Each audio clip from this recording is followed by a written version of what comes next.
Hello friends, welcome to IICS platform. आज है 12 सितंबर और 12 सितंबर करेंगे हम current affair from Hindu, Indian Express और PIB।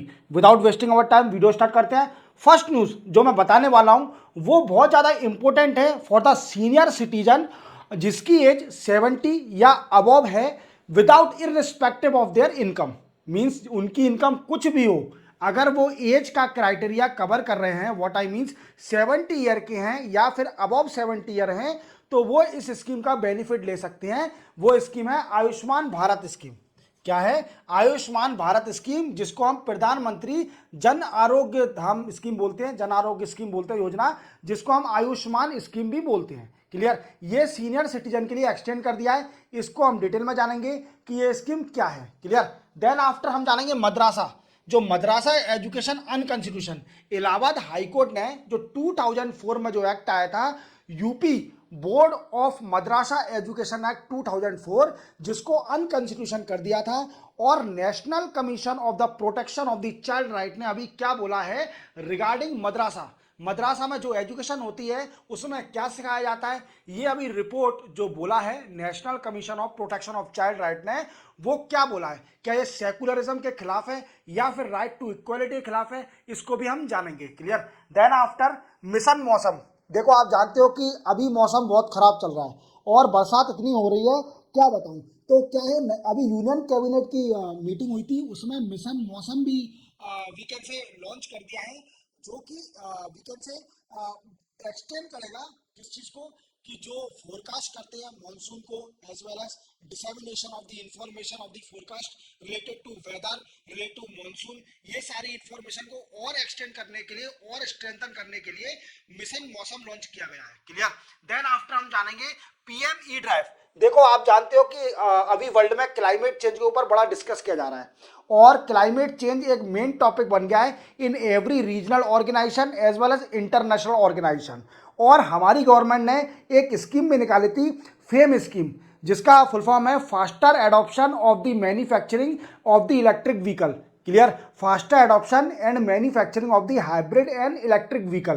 क्लियर? ये इसका फुल फॉर्म था। ये स्कीम का मेन मोटिव क्या था? इस स्कीम का मेन मोटिव था कि जो इलेक्ट्रिक व्हीकल है उनका प्रोडक्शन को एनहांस करना है इन इंडिया, और इलेक्ट्रिक व्हीकल का ज़्यादा यूज़ करना है इंडिया के अंदर, जिससे क्या हो कि क्लाइमेट चेंज का जो इफेक्ट हो रहा है, जो बाई प्रोडक्ट निकलता है, जो कि फॉसिल फ्यूल से जो कार्बन बढ़ रहा है हमारे एनवायरनमेंट में, उसमें कंट्रोल किया जाए। क्लियर?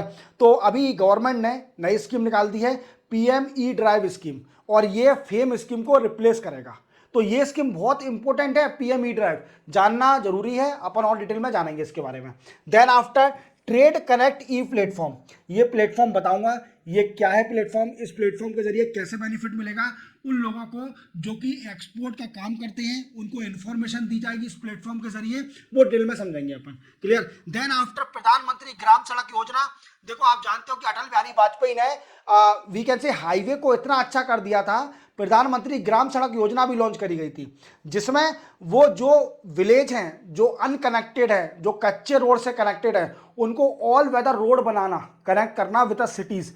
तो ये स्कीम फिर से एक्सटेंड कर दिया है, जिसमें 62,500 किलोमीटर रोड बनेगी। मींस 62,500 किलोमीटर रोड बनाई जाएगी एंड कनेक्ट किया जाएगा 25,000 विलेज को कनेक्ट किया जाएगा विथ ऑल वेदर रोड के साथ। क्लियर?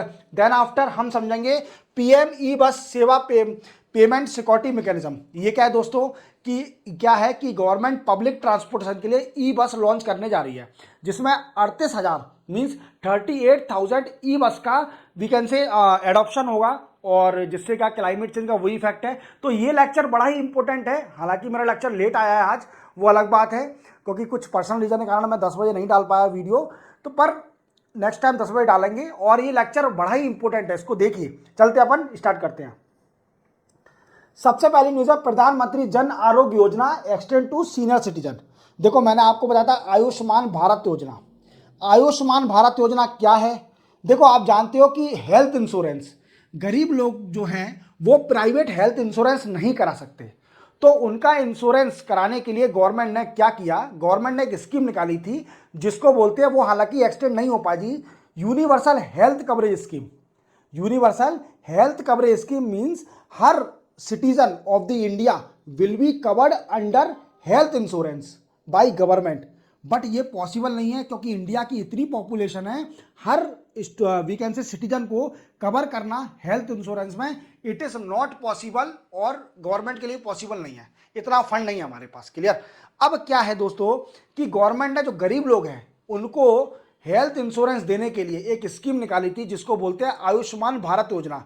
जो गरीब लोग हैं उनको एक कार्ड दिया जाएगा जिसको बोलते हैं आयुष्मान कार्ड, और आयुष्मान कार्ड में उनका 5 लाख तक का 5 लाख तक का हेल्थ इंश्योरेंस एनुअली कवर करा जाएगा। मीन्स उनकी फैमिली में इलाज वो 5 लाख तक का, आयुष्मान कार्ड में 5 लाख तक का आप इलाज करा सकते हो एनुअली अपनी फैमिली का। जो गरीब लोगों के लिए एक्सटेंड करी गई थी। क्लियर। अब इस गवर्नमेंट ने यूनियन कैबिनेट की मीटिंग हुई, यूनियन कैबिनेट की मीटिंग में इस स्कीम को एक्सटेंड कर दिया है सारे सीनियर सिटीजन। इसको एक्सटेंड क्या कर दिया है, extend to all senior citizen, all senior citizen age of 70 और above, irrespective of income. Clear. अब देखो समझो क्या है कि जे यूनियन कैबिनेट की मीटिंग में ये डिसाइड किया गया कि जितने भी इंडिया के सीनियर सिटीजन हैं जिनकी एज 70 या 70 से अबव है तो उनको क्या एक्सटेंड कर दिया जाएगा, क्या एक्सटेंड कर दिया जाएगा, जो आयुष्मान भारत योजना है उसको एक्सटेंड कर दिया जाएगा। ठीक है। उनको हर सीनियर सिटीजन, मतलब उसकी इनकम कुछ भी हो, सीनियर सिटीजन की इनकम चाहे वो 1 करोड़ रुपए महीना कमा रहा हो, चाहे वो 2 करोड़ महीना कमा रहा हो, बट अगर वो 70 ईयर एज का है या फिर अबव है तो उसे गवर्नमेंट की तरफ से 5 लाख हेल्थ इंश्योरेंस मिलेगा। क्लियर। ये गवर्नमेंट ने एक्सटेंड कर दिया इन यूनियन कैबिनेट मीटिंग में। क्लियर। तो आप समझ गए होंगे। अब हम जानेंगे कि ये स्कीम है क्या।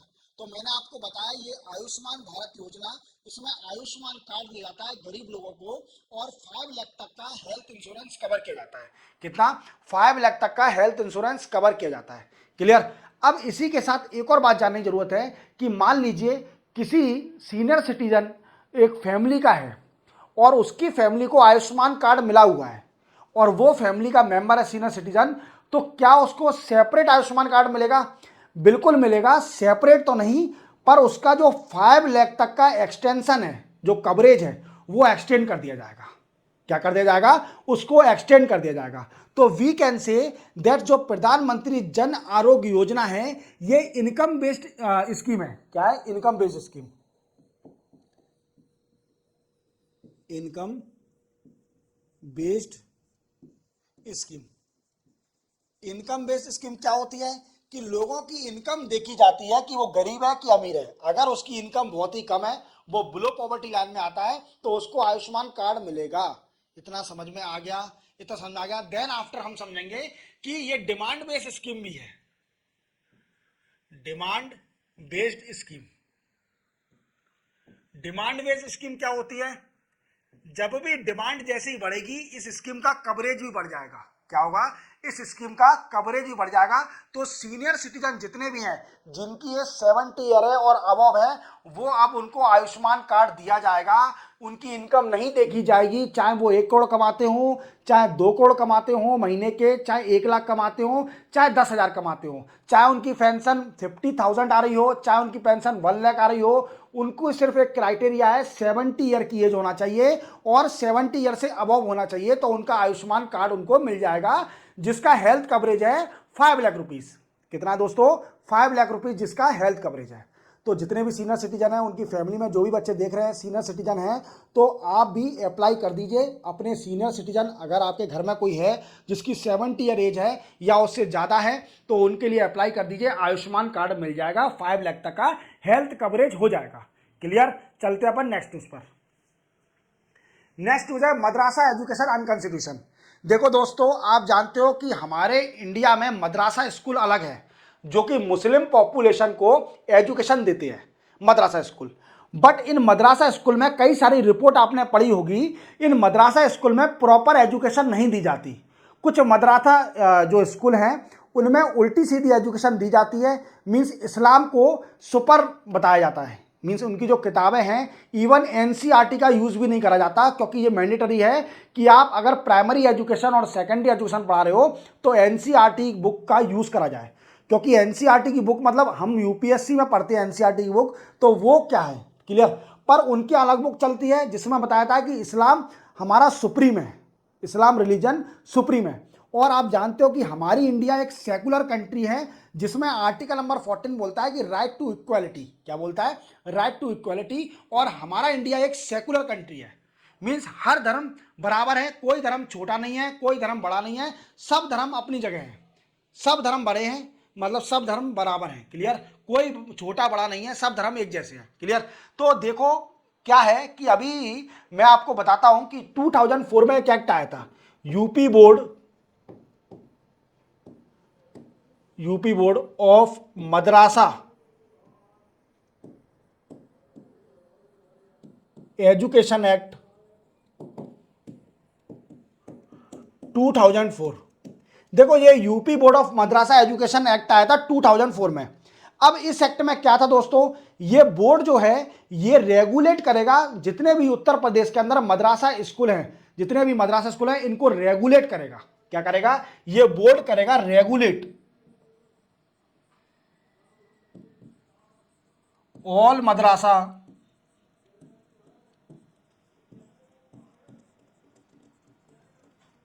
सारे मद्रासा स्कूल को रेगुलेट करेगा, क्लियर, ये बोर्ड।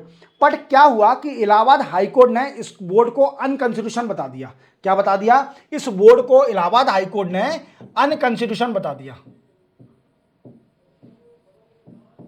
इलाहाबाद हाईकोर्ट ने अनकॉन्स्टिट्यूशन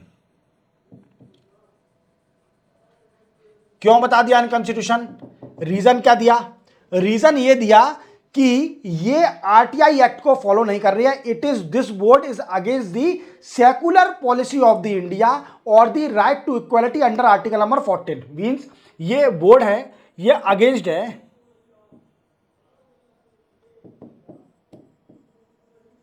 सेकुलरिज्म एंड आर्टिकल 14 जो कहता है right to equality, right to equality, right to equality. आज गर्मी क्या है, लाइट नहीं है हमारे यहाँ पर और एसी आज चल नहीं रहा है, ठीक है, तो इन्वर्टर से आपको पढ़ा रहा हूँ मैं, क्लियर। राइट टू इक्वालिटी ये इसके अगेंस्ट है, अगेंस्ट सेकुलरिज्म और राइट टू इक्वालिटी। अब देखो दोस्तों क्या है कि ये सुप्रीम कोर्ट ने इस आदेश पर, जो इलाहाबाद हाई कोर्ट का आदेश था, इस पर स्टे लगा दिया, स्टे लगा दिया। क्या लगा दिया, स्टे लगा दिया इस हाईकोर्ट के, इलाहाबाद हाईकोर्ट के जो डिसीजन आया था कि यूपी बोर्ड है, ये जो मद्रासा एजुकेशन एक्ट 2004 ये अनकॉन्स्टिट्यूशन है। बिकॉज यूपी बोर्ड जो है मद्रासा को, एजुकेशन को जो रेगुलेट कर रहा है मद्रासा को, वो अनकॉन्स्टिट्यूशन इसलिए है क्योंकि ये अगेंस्ट सेकुलरिज्म और आर्टिकल नंबर 14 के अगेंस्ट है, राइट टू इक्वालिटी के। बट सुप्रीम कोर्ट ने इसके ऊपर स्टे लगा दिया। अभी national commission of protection of child right की रिपोर्ट आई है, किसकी, नेशनल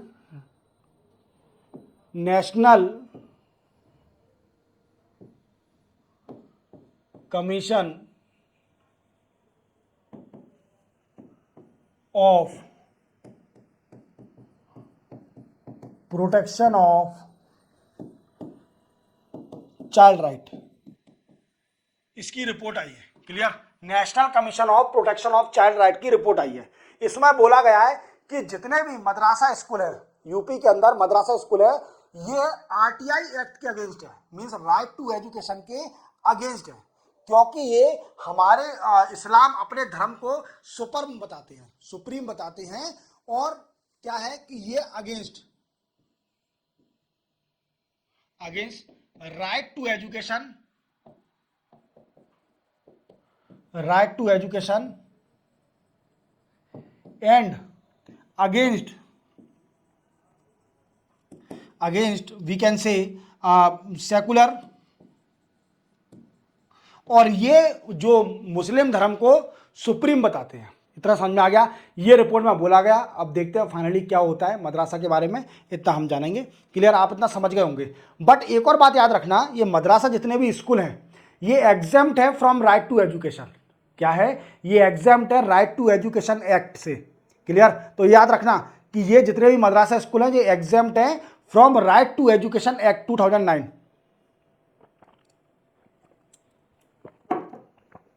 तो इसके बारे में थोड़ा बहुत समझ लेना, क्लियर। चलते अपन नेक्स्ट उस पर। नेक्स्ट है new public health emergency management act. देखो दोस्तों, कोरोना जब आया था, कोरोना जो कोविड आया था, तो इतना मतलब प्रॉब्लम हो गई थी कि इवन कंट्रोल करना मुश्किल हो रहा था। इंडिया प्रिपेयर नहीं थी और ऐसा एकदम कोरोना आ गया, एकदम बायो टेररिज्म जिसको अपन बोलते हैं कि बायो टेररिज्म क्या होता है। देखो, बायोलॉजिकल डिसीज क्या होती है और बायो टेररिज्म क्या होता है। बायो टेररिज्म हम कह सकते हैं जब बायोलॉजिकल के जरिए किसी दूसरे देश में टेररिज्म किया जाता है, उसको बोलते हैं बायो टेररिज्म, क्लियर। तो ये निपटने के लिए, इस चीज से रिजॉल्व करने के लिए, देखो क्या हुआ था कि नीति आयोग ने एक एक्सपर्ट ग्रुप बनाया था, एक एक्सपर्ट ग्रुप सेटअप किया था, एक्सपर्ट ग्रुप सेटअप किया था इन 2023 में। कब सेटअप किया था? 2023 में एक एक्सपर्ट ग्रुप सेटअप किया था। अब इस एक्सपर्ट ग्रुप का काम क्या था? इस एक्सपर्ट ग्रुप ने public health emergency management act दिया। क्या दिया? पब्लिक हेल्थ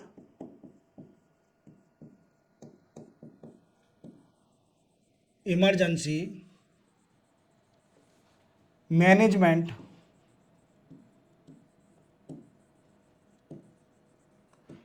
एक्ट के बारे में बोला कि ऐसा एक एक्ट होना चाहिए जिसमें we can say country prepare रहे। अगर कोई भी एपिडेमिक या फिर नॉन कम्युनिकेबल डिसीज अगर वी कैन से आउटब्रेक हो जाती है कंट्री में, तो उसको कंट्रोल करने के लिए हमारे पास एक पर्टिकुलर एक्ट या एक बॉडी होना चाहिए जो प्रिपेयर रहे, इमरजेंसी रिस्पॉन्स के लिए प्रिपेयर रहे। जैसे क्या है? एपिडेमिक प्रिपेयरनेस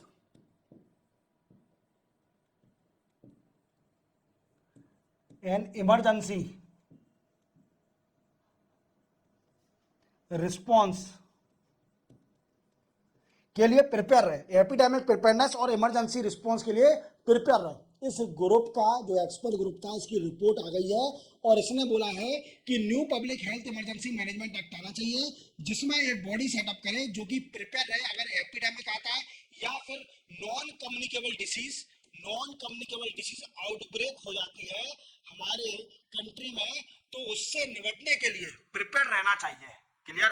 प्रिपेयर रहना चाहिए। तो आप ये मेंशन करके आना, देखो ये न्यूज़ ज़्यादा बड़ी नहीं है, ये मेंशन करके आना है कि नीति आयोग है set up the expert group in 2023 for setting a body to handle the epidemic situation outbreak in country, clear. अगर कोई भी एपिडेमिक सिचुएशन आ जाती है तो उसको कंट्रोल करने के लिए या फिर डिसीज आउटब्रेक हो जाती है उसको कंट्रोल करने के लिए एक एक्सपर्ट ग्रुप सेटअप करा गया कि आप रिकमेंडेशन दीजिए कैसे हम कोई बॉडी सेटअप करें या कुछ और करें जिससे जो प्रिपेयर रहे। वो एपिडेमिक हमारे कंट्री में कुछ आ जाती है, प्रॉब्लम आ जाती है हेल्थ से रिलेटेड, तो हम कैसे लड़ें उस बीमारी से। तो इन्होंने रिकमेंडेशन दिया, इन्होंने बोला कि एक नया public health emergency management act आना चाहिए जो कि हैंडल करेगा, प्रिपेयर रहेगा कि जो कोई भी epidemic non communicable disease outbreak हो जाती है तो उससे लड़ने के लिए प्रिपेयर रहे, क्लियर। इतनी सी न्यूज़ है, ज़्यादा बड़ी न्यूज़ नहीं है। चलते अपन नेक्स्ट क्वेश्चन पर, नेक्स्ट न्यूज़ पर। नेक्स्ट है प्रधानमंत्री ग्राम सड़क योजना एक्सटेंशन। देखो आप जानते हो कि अटल बिहारी वाजपेयी जब प्रधानमंत्री थे तो उन्होंने एक स्कीम निकाली थी जिसका नाम था प्रधानमंत्री ग्राम सड़क योजना, क्लियर। ये 2000 में स्कीम आई थी, क्लियर। अब इस स्कीम में क्या था कि जो वीकेंड से रोड, जो ऑल वेदर रोड नहीं है, जैसे गांव है, विलेज है, जो कनेक्टेड नहीं है, अनकनेक्टेड है विद सिटीज, उनको कनेक्ट करना, वीकेंड से उनको कनेक्ट करना। जैसे मान लीजिए एक विलेज है, village in plain area having population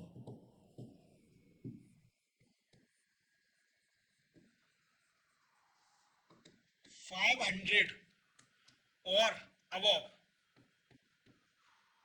gate pucca road या all weather road,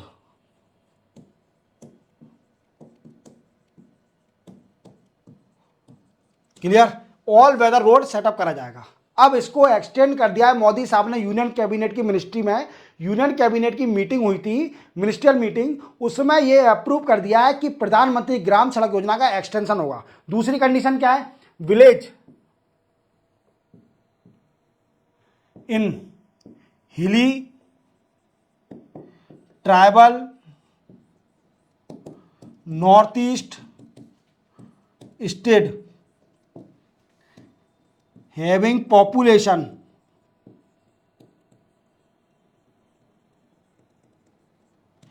250 get all weather road. ठीक है, ये इसकी कंडीशन है। इतना समझ में आ गया। दो कंडीशन याद रखना कि ऐसे विलेज जो कि प्लेन एरिया में बने हैं और वहां पर पॉपुलेशन 500 है या अबव है, तो उस विलेज को कनेक्ट किया जाएगा with a cities through all weather road, means pucca road बनाया जाएगा, उससे कनेक्ट किया जाएगा। क्लियर।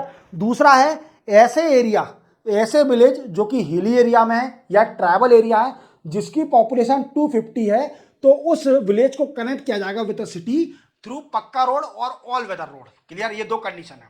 अब ये 2000 में स्कीम आई थी, कई सारे विलेज कनेक्ट हुए विद द सिटीज। अब क्या है कि रोड हमेशा आप देखना गांव की रोड खराब होती है। अब उसको फिर से सुधारने के लिए नरेंद्र मोदी साहब ने यूनियन कैबिनेट में डिसीजन लिया। क्या डिसीजन लिया कि 65,000 वी कैन से 65,800 किलोमीटर रोड बनेगी। 65,800 किलोमीटर रूरल रोड बनाई जाएगी, जो कि 25,000 विलेज को मिलेगी all weather road. All weather road. Clear. Simple सी न्यूज़ है, ज़्यादा बड़ी न्यूज़ नहीं है। याद रखना इससे क्या बेनिफिट होंगे कि लोग बाग ट्रांसपोर्ट कर सकेंगे, विलेज से सिटी में आ सकेंगे, अपना जो भी है पब्लिक ट्रांसपोर्ट, बच्चों को बेनिफिट मिलेगा, जो बच्चे पढ़ रहे हैं उनको भी कई सारा बेनिफिट दिया जाएगा इससे। तो कई सारे बेनिफिट है इसके। ठीक है। जो किसानी कर रहा है वो मंडी तक इजीली जा पाएगा, उसकी व्हीकल ट्रांसपोर्टेशन अच्छा हो जाएगा, इवन वो मंडी में सेल कर पाएगा, अपनी अच्छी इनकम ले पाएगा। तो इसके कई सारे बेनिफिट है ऑल वेदर रोड के। इतना समझ में आ गया। चलते हैं अपन नेक्स्ट न्यूज़ पर। नेक्स्ट है मिशन मौसम। देखो क्या है कि आप जानते हो कि अभी इंडिया में बड़ा ही गंदा मौसम चल रहा है, कब बारिश हो जाती है कब धूप आ जाती है इसका पता ही नहीं चलता। और इंडियन मेट्रोलॉजिकल डिपार्टमेंट, हमारा जो इंडिया का मेट्रोलॉजिकल डिपार्टमेंट है, इंडियन मेट्रोलॉजिकल डिपार्टमेंट, ये डिपार्टमेंट इतना एफिशिएंट है कि इसकी जो फोरकास्टिंग होती है, जो वेदर बताता है, वो नियरली 99% तो सही होती है। इसकी जो वेदर फोरकास्ट करती है आईएमडी, इंडियन मेट्रोलॉजिकल डिपार्टमेंट, इसकी 99% of the forecasting is always right और करेक्ट। क्लियर। बट और इसको एक्सटेंड करने के लिए और इसको और स्ट्रॉन्ग बनाने के लिए गवर्नमेंट ने यूनियन कैबिनेट मिनिस्ट्री में मिशन मौसम लॉन्च किया है। मिशन मौसम लॉन्च किया है with a budget of 2000 crore. कितना? 2000 करोड़। और ये 2 ईयर का प्लान है। 2 ईयर का प्लान है जिसका क्या बेनिफिट है। ये मिशन मौसम क्या है? तो इसका मेन एम है कि स्ट्रॉन्ग करना फोरकास्टिंग, मॉनिटरिंग एंड प्रिपेयरनेस। क्या है? फोरकास्टिंग और मॉनिटरिंग को स्ट्रॉन्ग करना और डेटा को डिसेमिनेट करना। क्या है? देखो इसका एम है, aim to strengthen forecasting,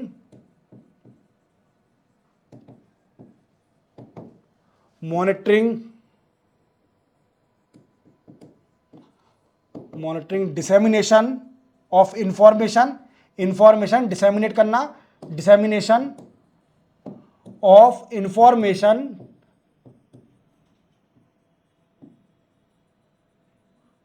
related to weather, तो मिशन मौसम लॉन्च किया गया है जिसका मेन मोटिव है कि फोरकास्टिंग, डिसेमिनेशन और मॉनिटरिंग को स्ट्रॉन्ग करना, जिससे लोगों को पता चल सके कि क्या हो रहा है। जैसे आप देखिए आपके मोबाइल पर कभी कभी मैसेज आता होगा कि आज यहाँ पर इस जिलों में बरसात होगी और लाइटिंग होगी, तो प्लीज बाहर ना निकले, लाइटिंग अभी होने वाली है बहुत गंदी। ठीक है, बरसात भी होने वाली है। तो आपको पहले ही प्रिकॉशन मिल जाता है कि आप ऐसा ना करें। बिल्कुल आप बिल्कुल घर से बाहर ना निकलें, बरसात होने वाली है बहुत गंदी, और इसमें लाइटिंग भी होगी, आपकी मौत भी हो सकती है, मृत्यु भी हो सकती है। तो आप पहले ही सचेत हो जाते होंगे कि हाँ यार हमें निकलना नहीं है बाहर, कुछ ना कुछ निगेटिव हो सकता है लाइफ में। भगवान ना करे कुछ निगेटिव हो, पर निगेटिव हो सकता है, तो आप डर के मारे घर से बाहर नहीं निकलते। क्लियर? लाइट आ गई है, बहुत बहुत धन्यवाद, एसी चल गया मेरा। क्लियर? अब देखो दोस्तों, क्या है कि नरेंद्र मोदी साहब ने यूनियन कैबिनेट मिनिस्ट्री में मिशन मौसम लॉन्च किया, मिशन मौसम लॉन्च किया, जिसमें क्या होगा कि मॉनिटरिंग, फोरकास्टिंग और इंडियन मेट्रोलॉजी को स्ट्रॉन्ग किया जाएगा कि वो ज्यादा अच्छा एफिशिएंट 100% एफिशिएंट डेटा दे सके। क्लियर? जिसका बजट है 2000 करोड़, और ये 2 साल के लिए प्लान है। तो मिशन मौसम आप याद रखना, ये बहुत अच्छा प्लान है, इसको मेंशन करके आना, मिशन मौसम। तो स्ट्रॉन्ग स्ट्रेंथन करने के लिए forecasting, dissemination of the information और कई सारी चीज़ों को स्ट्रॉन्ग करने के लिए ये मिशन मौसम आया है। क्लियर? चलते अपन नेक्स्ट न्यूज़ पर। नेक्स्ट दोस्तों, पीएम ई ड्राइव स्कीम। क्या है दोस्तों? देखो, आपको कुछ टाइम पहले आपको पता होगा कि एक स्कीम हमारे इंडिया में चल रही थी जिसका नाम था फेम, और इसका फुल फॉर्म था फास्टर एडॉप्शन एंड मैन्युफैक्चरिंग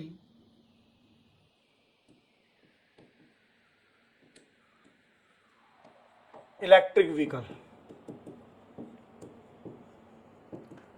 क्या है? Faster adoption and manufacturing electric vehicle. अभी यूनियन कैबिनेट मिनिस्ट्री में एक नई स्कीम आ गई है जो कि फेम को रिप्लेस करेगी। क्या है? फेम स्कीम को रिप्लेस करेगी, ऐसी एक स्कीम आ गई है जिसको बोलते हैं पीएम ई ड्राइव स्कीम। अब आपके मन में डाउट आ रहा होगा कि सर ड्राइव का फुल फॉर्म बता दीजिए। ड्राइव तो हमने करी है कार, पर इसमें मोदी साहब का कुछ ना कुछ ऐसा होता है कि ये शॉर्ट फॉर्म जरूर होता है, पर इसका कुछ अलग ही मतलब निकलता है। क्लियर? देखो, पीएम का क्या है? पीएम फॉर प्रधानमंत्री, प्रधानमंत्री। Then after E for electric, D for drive, R for revolution, I for innovation, V for vehicle, E for electric. Clear? प्रधानमंत्री electric drive revolution innovation vehicle electric. Clear? Clear? समझ में आ गया? समझ में आ गया इतना? तो आप याद रखना, ये नई स्कीम आ गई है गवर्नमेंट की जिसमें आपको बेनिफिट दिया जाएगा। अगर कोई भी पर्सन इंटरेस्टेड है इलेक्ट्रिक व्हीकल लेने में, तो उसको ये जानना बहुत जरूरी है ये स्कीम कैसे बेनिफिट करेगी। ये भी आपको समझाऊंगा कि ये स्कीम कैसे बेनिफिट देगी आपको और कैसे सब्सिडी मिलेगी from government that person who are interested to purchase और the buy a particular electric vehicle. Clear? तो हम जानते हैं इसके बारे में और डिटेल में कि ये पीएम ई ड्राइव स्कीम क्या है। तो सबसे पहले अगर कोई भी पर्सन इंटरेस्टेड है इलेक्ट्रिक व्हीकल लेने के लिए, तो उसे पहले क्या होगा, ई वाउचर दिया जाएगा। क्या? सब्सिडीज के लिए उसको ई वाउचर मिलेगा। जो ई वाउचर, ई वाउचर क्या होता है? ई वाउचर अब ये कैसे मिलेगा? देखो, क्या होता है कि इसका एक पोर्टल होगा, पीएम ई ड्राइव का एक पोर्टल है, स्कीम का पोर्टल लॉन्च किया जाएगा जिस पर आपको आधार ऑथेंटिकेशन,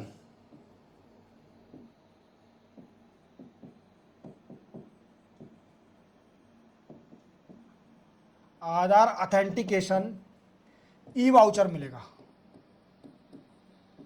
जिसको आपको साइन करना पड़ेगा, साइन बाय बायर। जो बायर है उसको साइन करना पड़ेगा। आप खरीदने वाले हो तो आपको ये साइन करना पड़ेगा। देन आफ्टर ये सबमिट करना पड़ेगा टू डीलर को, सबमिट टू डीलर को सबमिट करना पड़ेगा। डीलर को सबमिट करने के बाद डीलर इसमें साइन करेगा, डीलर साइन ई वाउचर। आप दोनों के साइन हो जाएंगे। देन आफ्टर आपको ये साइन करा हुआ ई वाउचर एसएमएस के जरिए दोनों के मोबाइल पे जाएगा। एसएमएस के जरिए दोनों के मोबाइल पे जाएगा, जो डीलर है और जो बायर है उसके मोबाइल पे जाएगा e voucher by SMS, e voucher sign करा हुआ। क्लियर? देन आफ्टर ये ई वाउचर के जरिए आप गवर्नमेंट की सब्सिडीज ले सकते हैं ऑन इलेक्ट्रिक व्हीकल। तो आप समझ गए होंगे कि कितना बेनिफिट देने जा रही है गवर्नमेंट आपको। अगर आप इलेक्ट्रिक व्हीकल खरीदते हैं तो कितना सारा बेनिफिट आपको मिलेगा।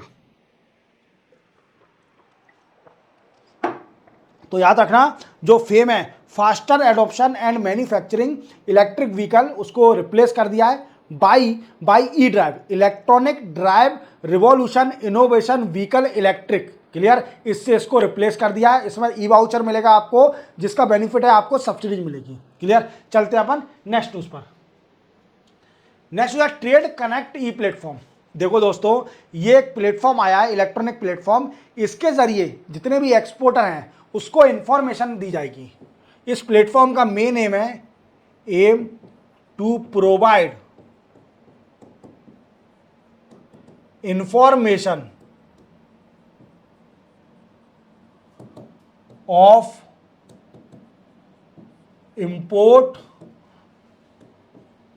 और export to exporter to get international market information. International market information. देखो, कोई भी एक्सपोर्टर है वो क्या करता है कि पहले इंटरनेशनली मार्केट इंफॉर्मेशन लेता है कि मार्केट में मेरे प्रोडक्ट की वैल्यू है कि नहीं है। अब ये इंफॉर्मेशन कैसे मिलेगी? ये इंफॉर्मेशन मिलती है जो पुराना इंपोर्टर और एक्सपोर्टर है, जो एक्सपोर्ट कर रहा है, या फिर गवर्नमेंट के पास ये इंफॉर्मेशन होगी। तो ये क्या, जितने भी एक्सपोर्टर हैं वो इस चीज़ की इंफॉर्मेशन ले सकते हैं। इस प्लेटफॉर्म के जरिए इंपोर्ट एंड एक्सपोर्ट की इंफॉर्मेशन ले सकते हैं। क्लियर, तो आप समझ गए, सिंपल सी न्यूज़ है, ज़्यादा बड़ी नहीं है, मेंशन करके आ जाना, ट्रेड कनेक्ट ई प्लेटफॉर्म। और आप जानते हो ये है पीयूष गोयल साहब। और पीयूष गोयल साहब कौन है? Commerce minister. पीयूष गोयल साहब है, ये मिनिस्टर हैं कॉमर्स। क्लियर, तो चलते हैं अपन नेक्स्ट उस पर। और एक और बात याद रखना, मुझे अभी एक और चीज़ याद आ गई, जो कि जो स्कीम आई है ई ड्राइव स्कीम, जो कि फेम को रिप्लेस करेगी, ये under ministry of heavy industry के अंडर है। किसके अंदर? Ministry of heavy industry. याद रखोगे। चलते हैं अपन नेक्स्ट न्यूज पर। नेक्स्ट है पीएम ई बस सेवा पेमेंट सिक्योरिटी मैकेनिज्म। पीएम ई बस सेवा पेमेंट सिक्योरिटी मैकेनिज्म, ये क्या है दोस्तों? ये क्या है कि गवर्नमेंट ने अभी यूनियन कैबिनेट में डिसीजन लिया है कि 38,000 ई बस एडॉप्ट करी जाएगी।